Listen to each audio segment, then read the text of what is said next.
Once वो आपका कुछ बोलने को होती है कि तभी आपका का फ़ोन रिंग करता है।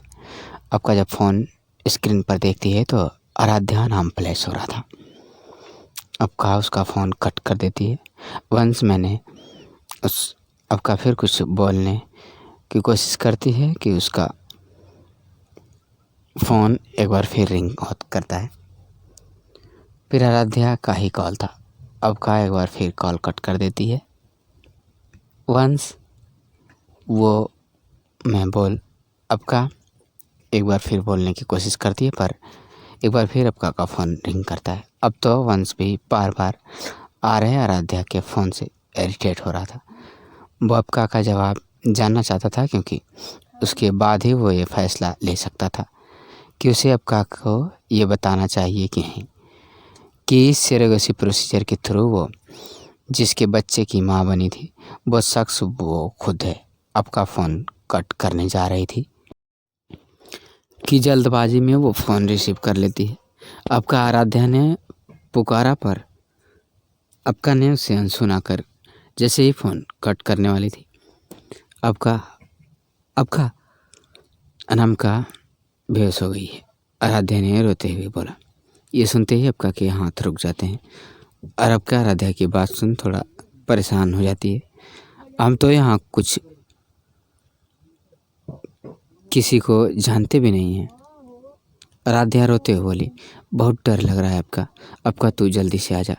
आराध्या आगे बोली, वो सच में बहुत घबरा गई थी। आराध्या ये बोल ही रही थी कि कोई उसके रूम का डोर खोलकर अंदर आता है। आराध्या जब पीछे मुड़कर देखती है तो सामने 7 और 10 हित होते हैं। वंस तू आपका को बोल, वो घबराए मत, हम अनामिका को हॉस्पिटल लेकर जा रहे हैं। साक्षी आराध्या के पास आते हुए फ़ोन पर वंश से बोला, जिससे आपका भी सुन लेती है और वो पीछे मुड़ कर जब वंश की तरफ देखती है तो वंश अपने फ़ोन पर साक्षी से बात कर रहा होता है। वंश ने आपका और आराध्या की बात सुन ली थी और तुरंत ही साक्षी को कॉल करके उनकी हेल्प के लिए भेज देता है। साक्षी अनामिका को गोद में उठाता है।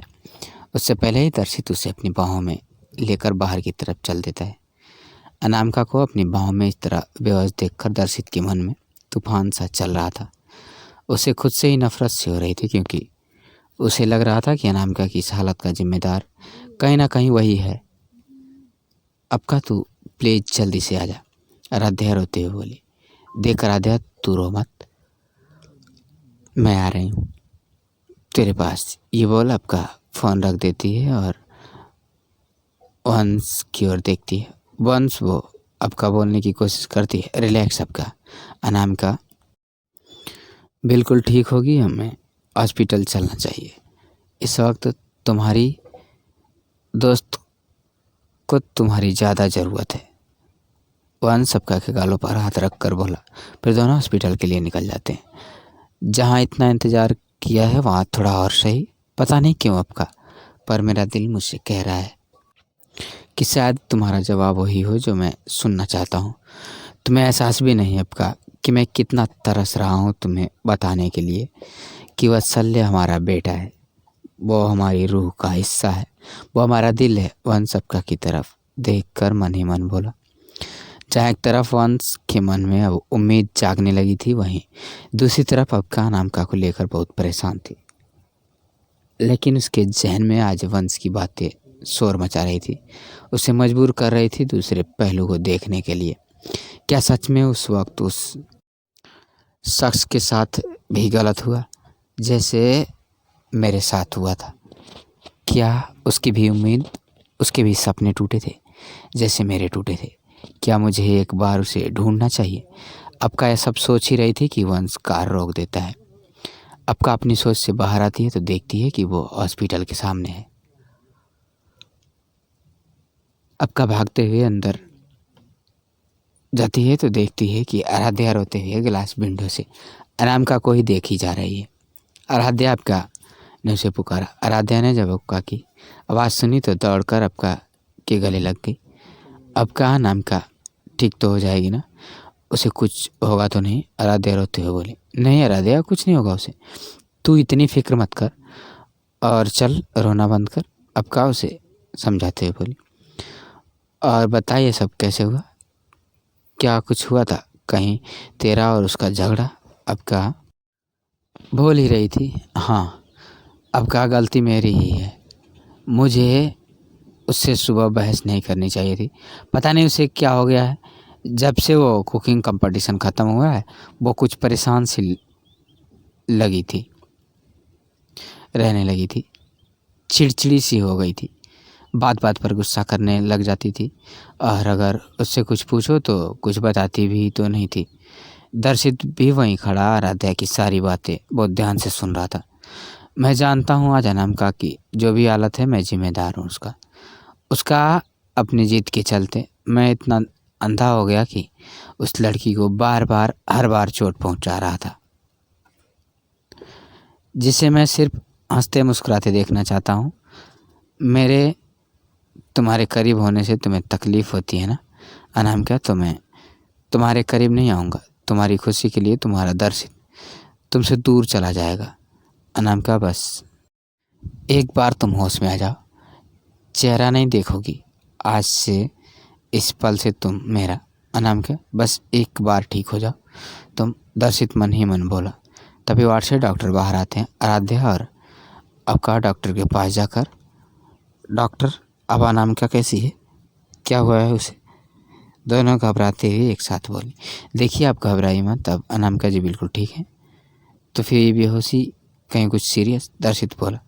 देखिए मुझे लगता है कुछ सीरियस तो नहीं है, पर कुछ समय से शायद वो बहुत ज़्यादा स्ट्रेस ले रही हैं, जिसकी वजह से वो ना तो ठीक से सो रही हैं ना ही वक्त पर खाना खा रही हैं, इसलिए वो अचानक बेहोश हो गई। फिर भी प्रिकॉशन के तौर पर मैंने उनके कुछ टेस्ट किए हैं, जिसकी रिपोर्ट आप कल सुबह हॉस्पिटल से कलेक्ट कर सकते हैं। और बेहतर होगा अगर ये कुछ दिन ट्रैवल ना करें और कंप्लीट बेड रेस्ट करें। मैंने ये कुछ मेडिसिन्स और ये इंजेक्शन प्रिस्क्रिप्शन किया है जो इन्हें नेक्स्ट 50 डेज तक इन्हें लेना है। डॉक्टर ने बोला। डॉक्टर क्या हम उससे मिल सकते हैं? अबका ने पूछा। जी नहीं, इस वक्त वो दवाइयाँ के हाई डोज की वजह से अभी नींद में है, उन्हें सुबह से पहले होश नहीं आएगा। आप उनसे सुबह मिल सकते हैं, और हॉस्पिटल रूल के अकॉर्डिंग यहाँ पेशेंट के साथ सिर्फ एक ही मेंबर रुक सकता है। ये बोल डॉक्टर वहाँ से चले जाते हैं। सब कैसे होगा, हम यहाँ कहाँ कैसे रहेंगे, कुछ समझ नहीं। आराध्या बोलते बोलते बेंच पर बैठ जाती है। आराध्या संभाल अपने आप को, सब ठीक है। तेरी अबका है यहाँ, तो तुझे इतना सोचने की ज़रूरत नहीं है। अबका बोली। दर्शित का फ़ोन रिंग करता है तो दर्शित फ़ोन रिसीव करने कॉर्नर में चला जाता है। मैं मेडिसिन लेकर आता हूँ, साच बोला। मैं भी आपके साथ चलती हूँ सर, आराध्या बोली। सच? हाँ, मैं इशारा करता है। फिर दोनों चले जाते हैं। अबका दोनों को जाते हुए देखती रहती। क्या देख रही हो अबका? वंश ने अबका के बगल में बैठते हुए पूछा। वंश की आराध्या साक्षी को पहले से जानती है, पर कैसे? अबका पूछती है। कुछ वक्त पहले दर्शित लखनऊ गया था एक मास्टर शेफ कंपटीशन को जज करने, साच भी उसके साथ था। और अभी आराध्या ने बोला ना कि अनामिका ने भी कुछ वक्त पहले मास्टर शेफ कंपटीशन में पार्टिसिपेट किया था, और वो अभी लखनऊ से ही, तो हो सकता है दोनों एक ही कंपटीशन में मिले हों। वंश बोला। आप सही कह रहे हैं। अबका बोली। तुम बहुत थकी हुई लग रही हो, चलो चलकर कॉफ़ी पीते हैं। वंश बोला। नहीं वंश, मेरा मन नहीं है।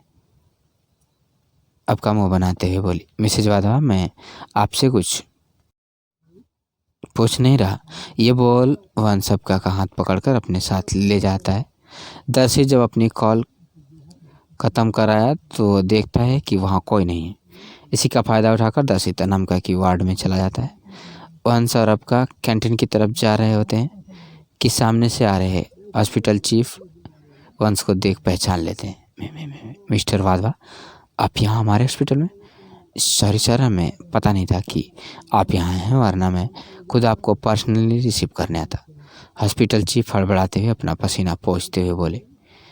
स्टॉप स्टॉप स्टॉप, और उन्होंने एकदम से चिल्लाना शुरू कर दिया। रिलैक्स मिस्टर, क्या नाम है आपका? वंश सोचते हुए बोला। दिलीप अरोड़ा। सर, चीफ बोले। या मिस्टर दिलीप, आप अपना काम कीजिए, हम तो बस कैंटीन जा रहे थे। वंश बोला। तभी वहाँ हॉस्पिटल के सीनियर डॉक्टर और स्टाफ हेड आ जाते हैं। मिस्टर हेड, मुझे आपसे ऐसी लापरवाही की उम्मीद नहीं थी। क्या आप जानते नहीं हैं कौन है? इस लापरवाही के लिए आपको जब से भी निकाला जा सकता है। चीफ दिलीप अरोड़ा, जो कुछ देर पहले वंश के सामने भीगी बिल्ली बने हुए थे, वो स्टाफ हेड के सामने शेर की तरह दहाड़ते हुए बोले। सर प्लीज़ आप मेरे साथ आइए। इस तरफ मिस्टर अरोड़ा चापलूसी करते बोले और उन्हें हॉस्पिटल में बने VIP गेस्ट रूम में ले आते हैं। वहीं दूसरी तरफ दर्शिता नामिका के पास आकर उसका हाथ थाम कर बैठ जाता है। तो दोस्तों, यह थी हमारी आज की कहानी।